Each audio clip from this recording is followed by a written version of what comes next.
हम में से हर कोई जब प्रूनर हाथ में लेता है तो खुद को एक रचनाकार महसूस करता है जो अपने बगीचे को सही आकार दे सकता है। लेकिन अगर मैं आपसे कहूं कि एक गलत कट आपके स्वस्थ पेड़ को आने वाले सालों के लिए समस्याओं का कारण बना सकता है। आज हम सही तरीके के बारे में बात नहीं करेंगे। हम बात करेंगे कि क्या नहीं करना चाहिए। हम बगीचे में प्रूनिंग करते समय की जाने वाली सबसे घातक और आम गलतियों पर गौर करेंगे। और मैं वादा करता हूं, इस वीडियो के बाद आप अपने औजारों को बिल्कुल अलग नजरों से देखेंगे। सबसे पहले आइए समझते हैं कि हम आखिर आरी और प्रूनर हाथ में क्यों लेते हैं। यह सिर्फ सुंदरता के लिए की गई कटाई नहीं है। प्रूनिंग पौधे के लिए एक सर्जिकल ऑन ऑपरेशन है।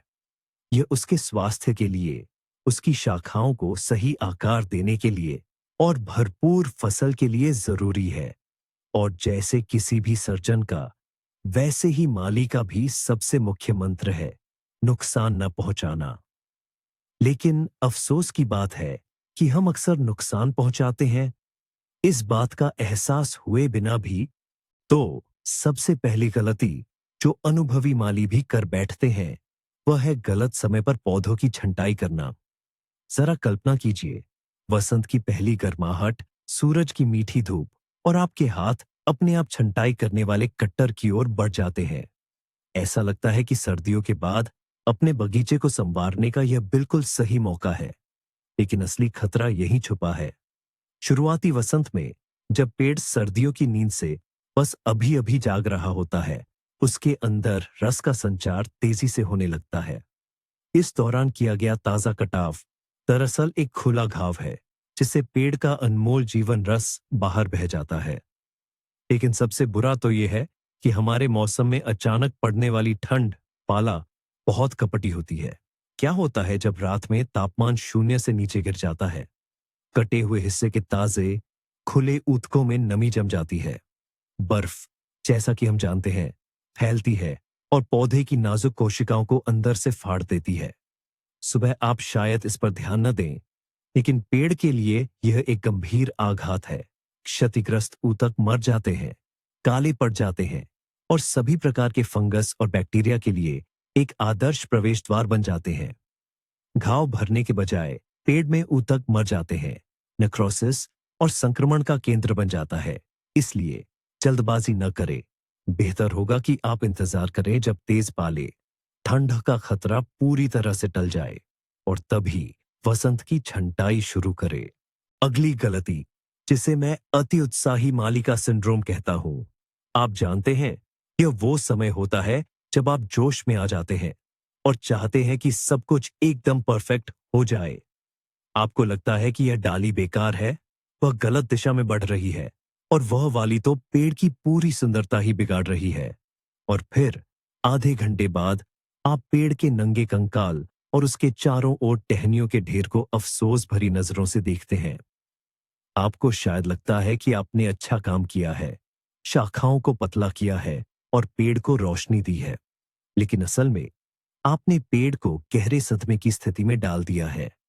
किसी भी पेड़ में उसकी जड़ों और ऊपरी हिस्से के बीच एक नाजुक संतुलन होता है। पत्तियां ही पेड़ के लिए भोजन बनाने का कारखाना होती हैं। जब आप एक बार में पेड़ की छतरी का एक तिहाई से ज्यादा हिस्सा काट देते हैं, तो आप उसे उसकी सौर ऊर्जा की बैटरी और ऊर्जा के भंडारों से वंचित कर देते हैं। ऐसी आक्रामक छंटाई पर पेड़ कैसे प्रतिक्रिया करता है? वह इसे जानलेवा खतरा मानता है और अपने जीवन रक्षा मोड को सक्रिय कर देता है। उसकी सारी ऊर्जा फूलों की कलियां बनाने और भविष्य में फल देने के बजाय नई हरी भरी शाखाओं और पत्तियों को आपातकालीन रूप से उगाने में लग जाती है। इसके परिणाम स्वरूप आपको कमजोर, पतली और सीधी बढ़ने वाली टहनियों, जिन्हें वाटर स्प्राउट्स या स्कर्स कहा जाता है, का एक विस्फोटक विकास देखने को मिलता है। ये टहनियां फल नहीं देती, बल्कि पेड़ की छतरी को और भी घना कर देती हैं और पेड़ से सारे पोषक तत्व चूस लेती हैं। नतीजतन फायदे के बजाय आपको एक कमजोर, बीमार और बेतरतीब शाखाओं वाला पेड़ मिलता है। इसलिए यह बात हमेशा याद रखें, कम करे पर अच्छा करे। अगर भारी छंटाई की जरूरत हो तो उसे एक साथ न करे, बल्कि कई मौसमों में धीरे धीरे करे। तो आइए अब बात करते हैं आपके सबसे महत्वपूर्ण सहायकों की, आपके औजारों की। अक्सर हम मौसम, बीमारियों या कीटों को दोषी ठहराते हैं, लेकिन क्या आपको पता है कि हमारे बगीचे का सबसे बड़ा दुश्मन कहीं और नहीं, बल्कि आपके औजारों के बक्से में ही छिपा हो सकता है? जी हाँ, मैं बात कर रहा हूं एक कुंद सेकटर, डाल काटने वाली कैंची की। कल्पना कीजिए कि आप एक ताजी रोटी को कुंद चाकू से काटने की कोशिश कर रहे हैं। क्या होगा? आपको फटे हुए, दबे कुचले टुकड़े मिलेंगे। ठीक ऐसा ही पेड़ की जिंदा डाल के साथ भी होता है। एक कुंद सेक्टर काटता नहीं, बल्कि उसे दबाता है, कुचलता है और पेड़ के नाजुक ऊतकों को बुरी तरह से फाड़ देता है। एक साफ, चिकनी और आसानी से ठीक होने वाली कटाई की जगह आपको एक फटी हुई चोट मिलती है, जिसके किनारे रूखे और कुचले हुए होते हैं। ऐसी कटाई पौधे के लिए किसी आपदा से कम नहीं है। सबसे पहले तो पौधा ऐसी जटिल चोट को भरने में बेहिसाब ऊर्जा और समय बर्बाद करता है। दूसरा, दबे हुए और क्षतिग्रस्त ऊतक तेजी से मरने लगते हैं और मृत, नमी युक्त जैविक पदार्थ रोगजनक फंगस और बैक्टीरिया के लिए एक असली दावत बन जाते हैं। सीधे शब्दों में कहें तो आप अपने ही हाथों से पेड़ के शरीर पर बीमारियों के लिए एक आदर्श प्रजनन स्थल तैयार कर रहे हैं। एक तेज धार वाला औजार सिर्फ एक शौक नहीं, बल्कि बागवानी की शल्य चिकित्सा का एक बुनियादी नियम है। एक साफ और आसान कटाई ही पौधे के तेजी से ठीक होने और उसके स्वस्थ रहने की कुंजी है। जब औजारों की बात हो ही रही है, तो आइए एक डॉक्टर वाले उदाहरण से इसे समझते हैं।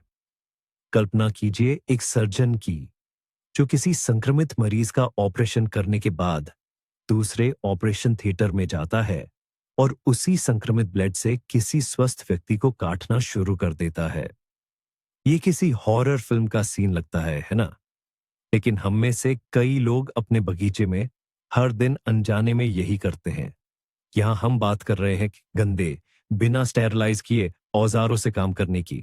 बीमार पौधे का रस, आंखों से न दिखने वाले फंगस के बीजाणु और बैक्टीरिया, ये सब आपके प्रूनर या आरी के ब्लेड पर रह जाते हैं और फिर आप पास की किसी बिल्कुल स्वस्थ झाड़ी या पेड़ के पास चले जाते हैं, एक ही कट लगाते हैं और बस आपने अभी अभी अपने ही हाथों से संक्रमण फैला दिया।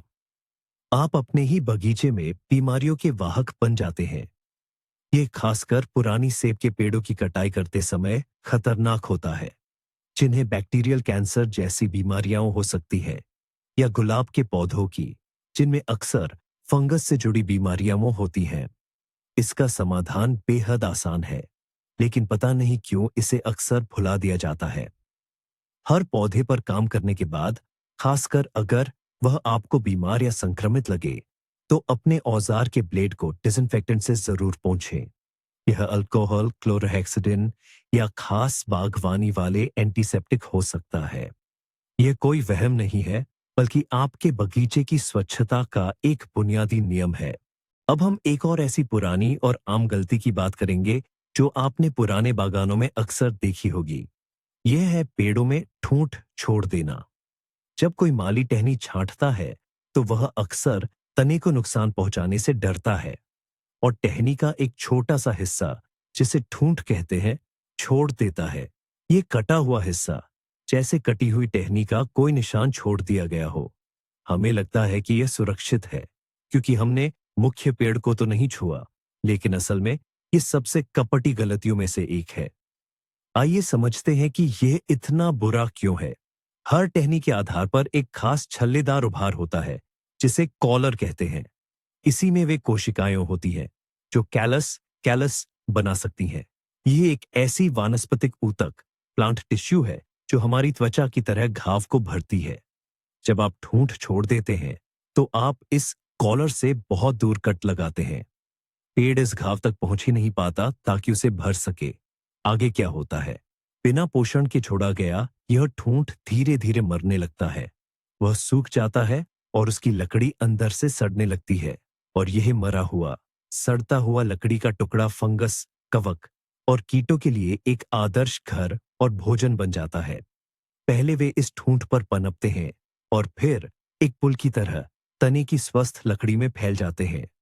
यह ठूंठ एक बत्ती की तरह काम करता है, जो सड़न को बढ़ावा देता है और धीरे धीरे लेकिन निश्चित रूप से इसे आपके पेड़ के बिल्कुल दिल तक फैला देता है। लेकिन एक और दूसरी अति भी है, जो ठूंठ स्टब छोड़ने से कम खतरनाक नहीं है। यह है समतल कटाई, फ्लश कट। सब कुछ बेहद साफ सुथरा और चिकना बनाने की चाहत में माली टहनी को तने से सटाकर काट देता है। उसके अस्तित्व का कोई निशान भी नहीं छोड़ता। पहली नजर में यह एकदम सही लगता है, तना चिकना दिखता है, कुछ भी बाहर निकला हुआ नहीं होता। लेकिन पेड़ के जैविक दृष्टिकोण से यह बर्बरता है। जैसा कि मैंने पहले बताया, टहनी के ठीक आधार पर छाल का एक वलयानुमा उभार होता है, जिसे शाखा कॉलर, ब्रांच कॉलर कहते हैं। यह सिर्फ एक मोटा हिस्सा नहीं है, यह पेड़ का सबसे महत्वपूर्ण अंग है। इसी में वे कोशिकाएं केंद्रित होती हैं, जो घावों को भरने और ठीक करने के लिए जिम्मेदार होती हैं। इसे एक तरह से पेड़ की प्राथमिक उपचार किट और निर्माण सामग्री एक ही में कहा जा सकता है। ऐसी समतल कटाई करके आप इस वलय को पूरी तरह से हटा देते हैं। आप पेड़ को उसके प्राकृतिक उपचार तंत्र से वंचित कर देते हैं। परिणाम स्वरूप एक बड़ा अप्राकृतिक आकार का घाव बन जाता है, जिसे पेड़ के लिए भरना अविश्वसनीय रूप से कठिन होता है।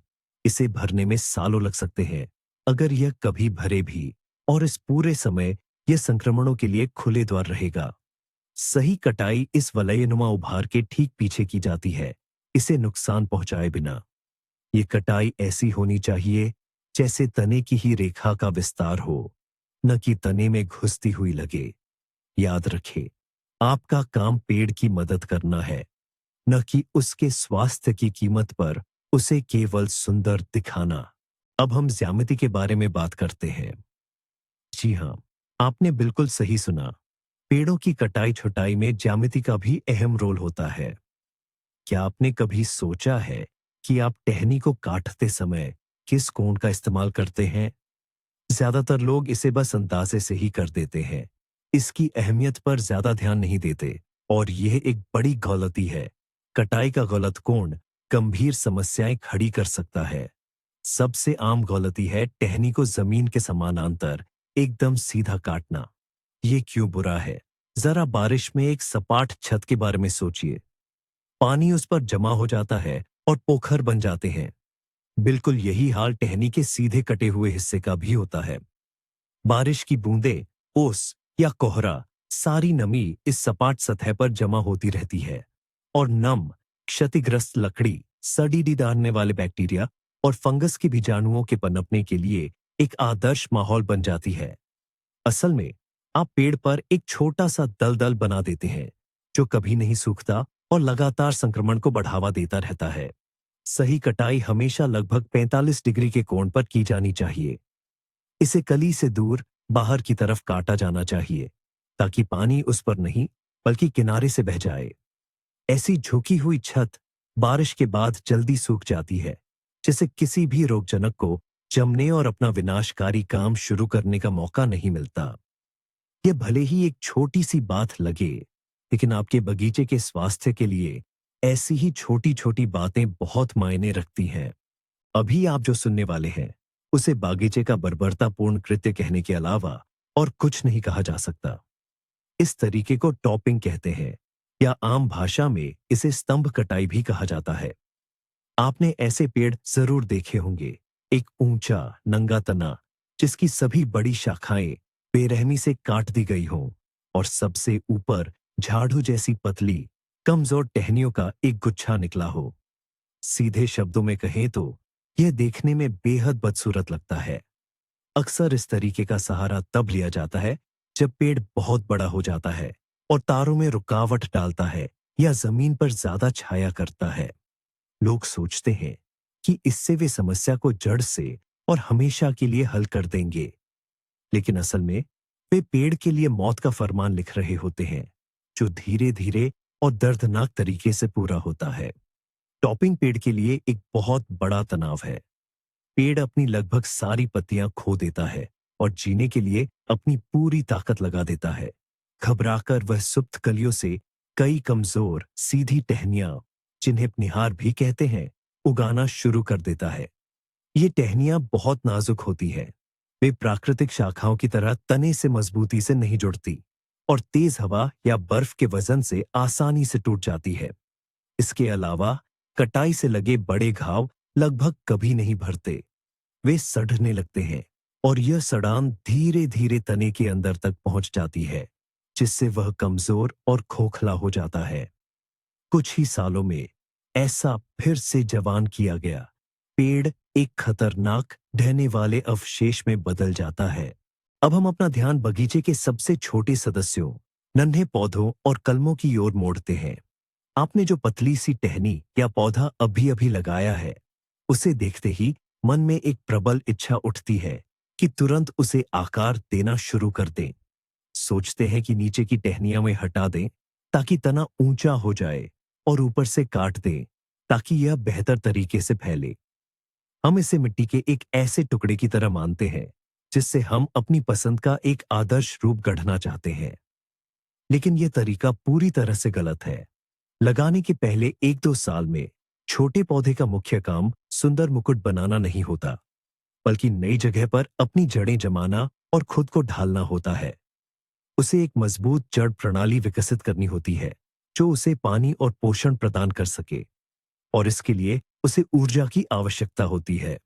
जैसा कि हम जानते हैं, यह ऊर्जा पत्तियां बनाती है। छोटे पौधे की हर टहनी, हर पत्ती उसकी अपनी छोटी सी फैक्ट्री है जो पूरे पौधे के विकास के लिए काम कर रही है। पहले साल में बहुत ज्यादा टहनियां हटाकर आप असल में इन फैक्ट्रियों को बंद कर देते हैं। आप रोपण के कारण कमजोर हुए पौधे को उसकी जीवन शक्ति से वंचित कर देते हैं।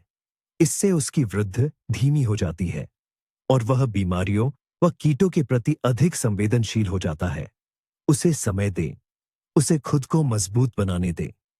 पहले साल में केवल सैनिटरी छंटाई तक ही सीमित रहे, यानी परिवहन के दौरान टूटी हुई टहनियों को हटा दें। वास्तविक आकार देने वाली छंटाई कम से कम 1 या फिर 2 साल बाद ही शुरू करें। यह अगली गलती इतनी स्पष्ट है कि अक्सर हम इस पर ध्यान ही नहीं देते। ये साफ दिख रही समस्याओं को अनदेखा करने की हमारी आदत है। सोचिए, हम अपने बगीचे में घूम रहे हैं, अपने पेड़ों को देख रहे हैं और पाते हैं एक डाल पूरी तरह सूख गई है, दूसरी वाली तेज हवा से चटक गई है और उस तीसरी पर बीमारी के साफ लक्षण जैसे गांठें या धब्बे दिखाई दे रहे हैं। और हम क्या करते हैं? अक्सर हम कुछ नहीं करते। हम सोचते हैं, अरे सूख गई तो सूख गई, क्या फर्क पड़ता है?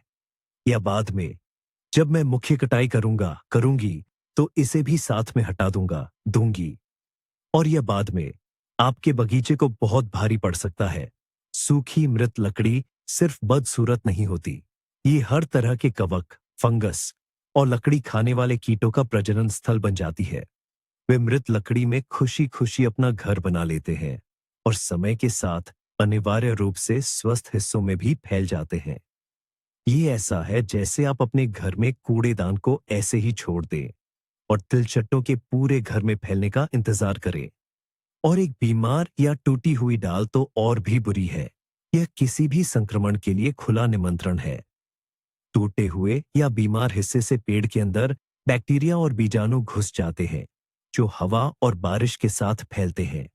ऐसी डाल को पेड़ पर छोड़ना मतलब बीमारी को बढ़ने और पूरे पौधे को संक्रमित करने का न्योता देना है। इसलिए यह नियम हमेशा याद रखें, पेड़ों की सफाई वाली छंटाई का कोई तय समय नहीं होता। अगर आपको कोई सूखी, टूटी हुई या बीमार डाल दिखे तो बसंत या पतझड़ का इंतजार बिल्कुल न करें।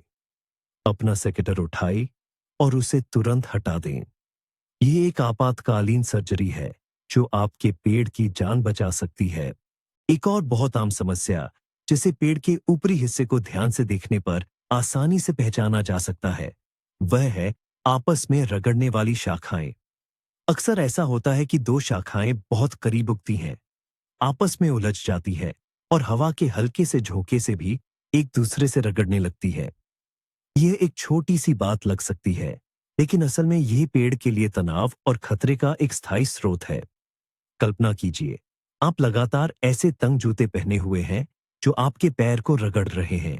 पहले यह सिर्फ असहज महसूस होता है, फिर रगड़ के निशान पड़ते हैं और फिर एक खुला दर्दनाक घाव बन जाता है। बिल्कुल ऐसा ही शाखाओं के साथ भी होता है। लगातार रगड़ से छाल की सुरक्षात्मक परत उतर जाती है। इस जगह पर घाव बनने लगता है और फिर एक खुला घाव बन जाता है। ये घाव कभी ठीक नहीं होता क्योंकि शाखाएं हिलती और रगड़ती रहती है, जिससे लगातार एक दूसरे को चोट पहुंचती रहती है। इस जगह की नम, क्षतिग्रस्त लकड़ी संक्रमणों के प्रवेश के लिए एक आदर्श स्थान बन जाती है। फंगस के बीजाणु, बैक्टीरिया, ये सभी इस असुरक्षित दरवाजे से आसानी से पौधे के अंदर घुस जाते हैं। इसलिए जब आप अपने बगीचे का निरीक्षण कर रहे हों, तो हमेशा ऐसी टकराव वाली शाखाओं पर ध्यान दें। आपस में रगड़ने वाली शाखाओं में से एक को, आमतौर पर जो कमजोर हो या गलत दिशा में बढ़ रही हो, उसे बिना किसी हिचकिचाहट के हटा देना चाहिए। इससे आप पेड़ को लगातार की परेशानी और संभावित खतरे से बचा लेंगे। अब बात करते हैं उन अवांछित मेहमानों की जो आपके पेड़ की ताकत और पोषण को बेशर्मी से चुरा लेते हैं। हम बात कर रहे हैं जल टहनियों, वाटर शूट्स और जड़ से निकलने वाली शाखाओं, सकर्स की। आइए समझते हैं ये क्या है। जल टहनियां है, जिन्हें अक्सर वाटर स्प्राउट्स भी कहा जाता है।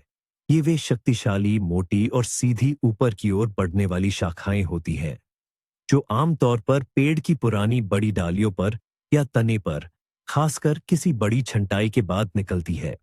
वहीं जड़ से निकलने वाली शाखाएं वे होती है जो सीधे पेड़ की जड़ों से जमीन के पास से निकलती है। ये दोनों ही पेड़ की किसी तनाव या क्षति के प्रति एक तरह की रक्षात्मक प्रतिक्रिया होती है। लेकिन सच्चाई यह है कि इन शाखाओं से पेड़ को कोई लाभ नहीं होता। ये अविश्वसनीय गति से बढ़ती है और पेड़ से भारी मात्रा में पानी तथा पोषक तत्व खींच लेती है। इसके बावजूद इनमें लगभग कभी फल नहीं लगते। इनका एकमात्र उद्देश्य जितनी जल्दी हो सके हरी भरी पत्तियां और टहनियां पैदा करना होता है। अगर आप इन जल टहनियों और जड़ से निकलने वाली शाखाओं को पेड़ पर रहने देते हैं, तो आप एक तरह से परजीवियों की एक सेना को पाल रहे होते हैं। पेड़ का सारा रस और ऊर्जा जो फल बनने, जरूरी शाखाओं के बढ़ने और उसकी रोग प्रतिरोधक क्षमता को मजबूत करने में लगनी चाहिए, वह इन परजीवियों को पालने में बर्बाद हो जाती है। इसके अलावा ये पेड़ की डालियों को इतना घना कर देती है कि धूप और हवा भी अंदर तक ठीक से नहीं पहुंच पाती। इन्हें हटाना बहुत जरूरी है और इन्हें जितनी जल्दी हो सके तभी हटा देना चाहिए जब ये छोटे और हरे हों। ऐसी छोटी टहनियां आसानी से हाथ से तोड़कर हटाई जा सकती है और इनसे पेड़ को ज्यादा चोट भी नहीं लगती। इन अवांछित मेहमानों को अपने पेड़ पर जरा भी मौका न दें। पिछली तकनीकी समस्या के लिए क्षमा चाहता हूं। यह रहा सही किया गया खंड। यह गलती पौधे की प्रकृति को गहराई से न समझने में निहित है। हम उसे ऐसा आकार देने की कोशिश करते हैं जो उसके प्राकृतिक विकास के तरीके के बिल्कुल विपरीत है। हम मूर्तिकार बनना चाहते हैं, पर हमारा माध्यम एक जीवित प्राणी है जिसके अपने आनुवंशिक गुण हैं। एक उत्कृष्ट उदाहरण है रोते हुए विलो, वीपिंग विलो को एक सख्त क्यामतीय गेंद में बदलने की कोशिश। इसकी सारी सुंदरता उसकी नीचे लटकती झरना सी शाखाओं में है। आप उसे लगातार काटते रहेंगे और वह बार बार अपनी लटकती हुई शाखाएं निकालेगा, अपने प्राकृतिक रूप में लौटने की कोशिश करता रहेगा। यह एक अंतहीन लड़ाई है। परिणाम स्वरूप आपको एक सुंदर पौधा नहीं मिलेगा, बल्कि लगातार छंटाई से थका हुआ एक जीव मिलेगा जो हजारों छोटे घावों से ढका होगा और लगातार तनाव में रहेगा। यही बात ऊंचे स्तंभ के आकार के जुनिपर को फैलती हुई झाड़ी बनाने की कोशिश पर भी लागू होती है, या लता वाली गुलाब को एक छोटे गोल गुच्छे के रूप में उगने के लिए मजबूर करना। सेकेटर, प्रूनिंग shears, हाथ में लेने से पहले रुकें और पौधे का अध्ययन करें। उसका प्राकृतिक रूप क्या है? वह कैसे बढ़ना चाहता है? एक माली के रूप में आपका काम केवल उसकी थोड़ी मदद करना है, उसकी प्राकृतिक सुंदरता को निखारना है, न कि उसकी प्रकृति को तोड़ना और उस पर पूरी तरह से विदेशी रूप थोपना।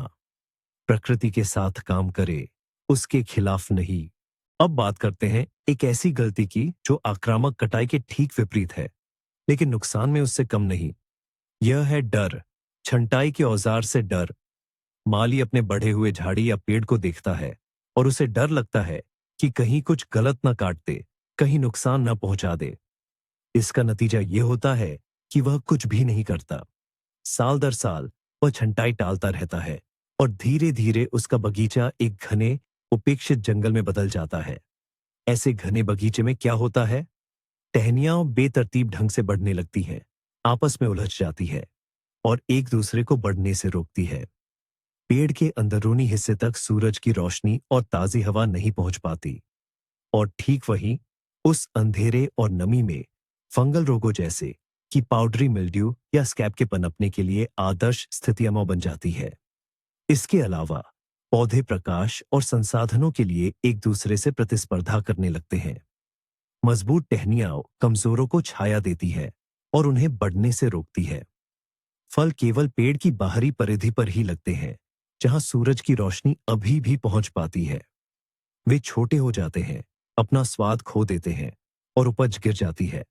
ऐसा बगीचा न केवल अव्यवस्थित और बदरंग दिखता है, बल्कि लगातार बीमारियों से भी घिरा रहता है। कटाई करने से न डरे।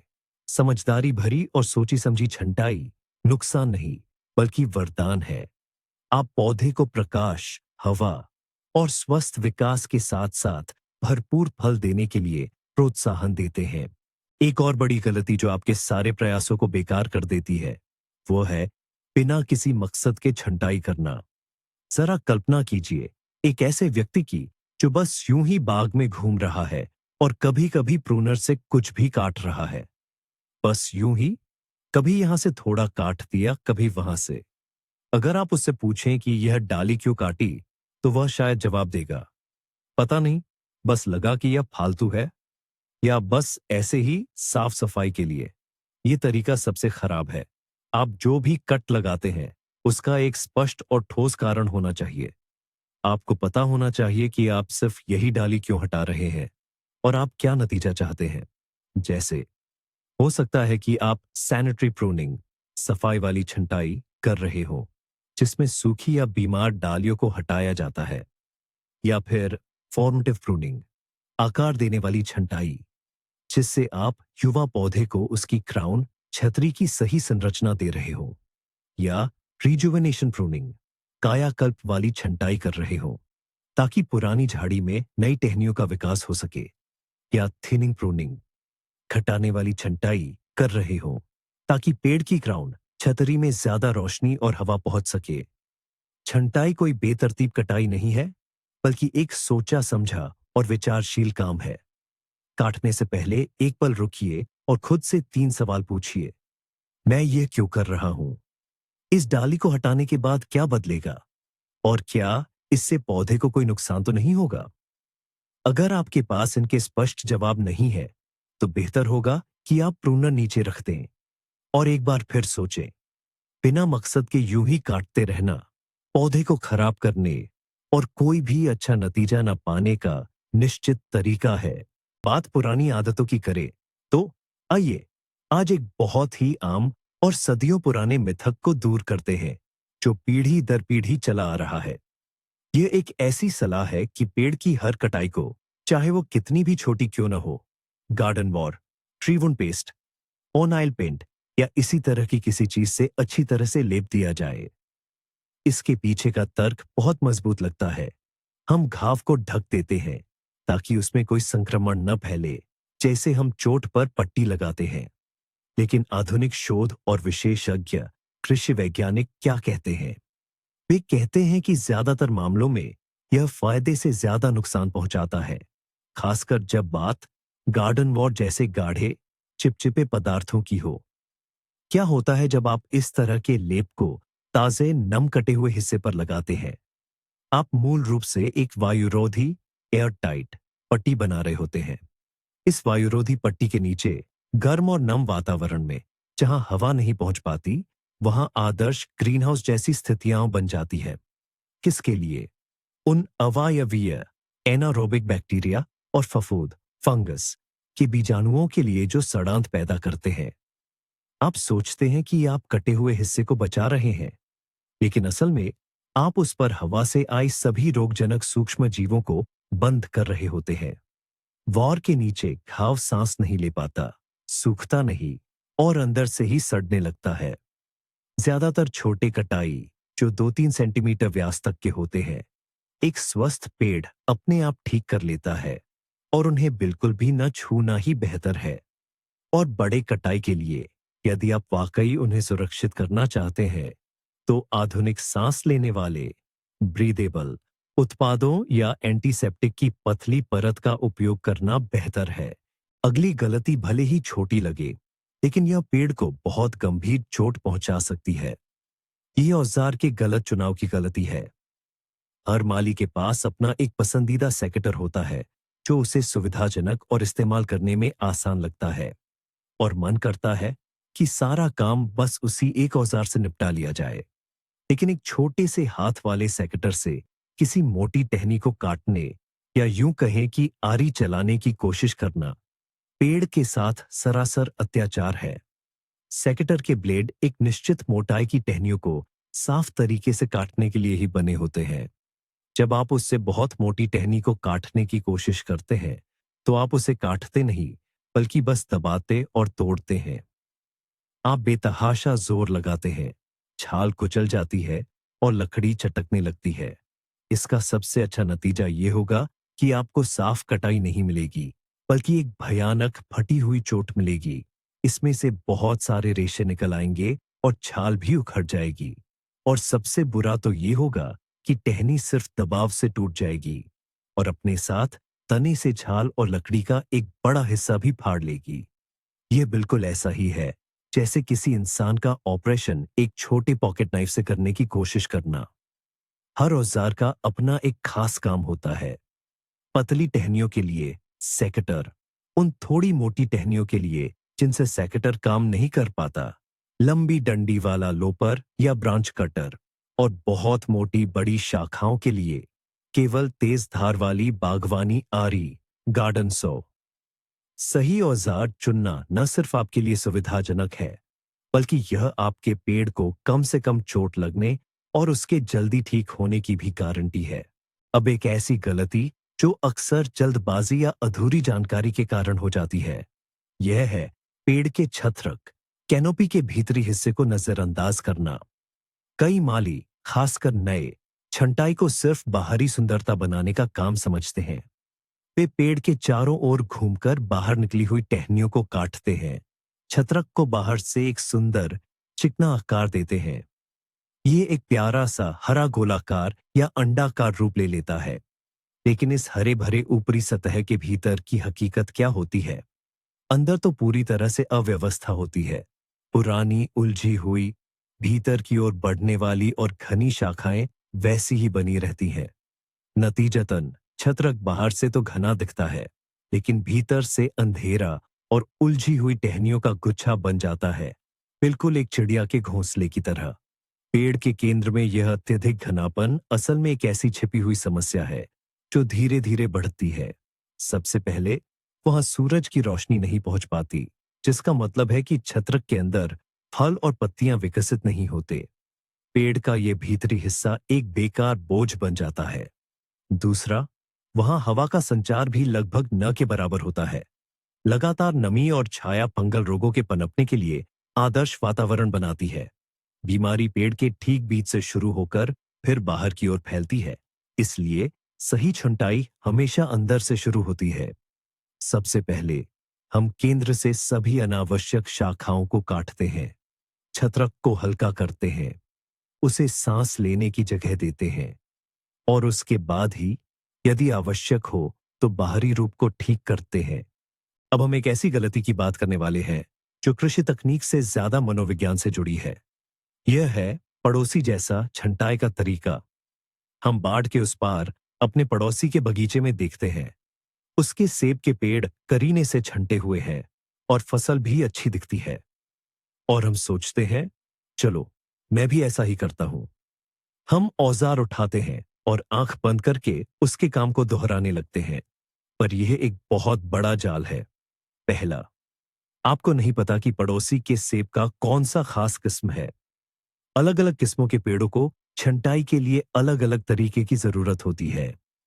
जो तरीका तेजी से बढ़ने वाली एंटोनाफ्का किस्म के लिए अच्छा है, वह कॉलमिनर स्तंभ किस्म के लिए विनाशकारी हो सकता है। दूसरा, आपको उसके पेड़ों की उम्र और उनकी स्थिति का भी पता नहीं होता। हो सकता है वह किसी पुराने पेड़ की कायाकल्प छंटाई कर रहा हो और आप उसी तरह अपने युवा पौधे को बेतरतीब ढंग से काटना शुरू कर दें। तीसरा, और यह सबसे जरूरी बात है, आपको नहीं पता कि वह ऐसा क्यों कर रहा है। हो सकता है आपका पड़ोसी एक अनुभवी माली हो जो समझता है कि वह हर टहनी क्यों काट रहा है, या शायद उसने कहीं कुछ सुना हो और बिना गहराई समझे बस उसे दोहरा रहा हो। पौधे की जीव विज्ञान और छंटाई के लक्ष्यों को समझे बिना आंख बंद करके नकल करना किस्मत का खेल है। हो सकता है आपको किस्मत का साथ मिल जाए, या शायद आप अपने बगीचे को ऐसा नुकसान पहुंचा दे जिसे ठीक न किया जा सके। पड़ोसी से नहीं, बल्कि किताबों से, विशेषज्ञों से, और सबसे जरूरी बात, अपने खुद के पौधों से सीखे। उनके आपकी हरकतों पर प्रतिक्रियाओं को देखकर। हमारी लिस्ट में यह आखिरी गलती है, लेकिन सुरक्षा के लिहाज से सबसे जरूरी। ये पेड़ों की सेहत से ज्यादा आपकी अपनी सेहत और सुरक्षा से जुड़ी है। दरअसल, यह बगीचे में काम करते समय बुनियादी सुरक्षा नियमों की अनदेखी करना है। हमें लगता है कि पेड़ों की छंटाई एक शांतिपूर्ण और ध्यान लगाने वाला काम है, लेकिन हम भूल जाते हैं कि हमारे हाथों में तेज धार वाले काटने और आरी चलाने वाले औजार होते हैं, और अक्सर काम ऊंचाई पर होता है।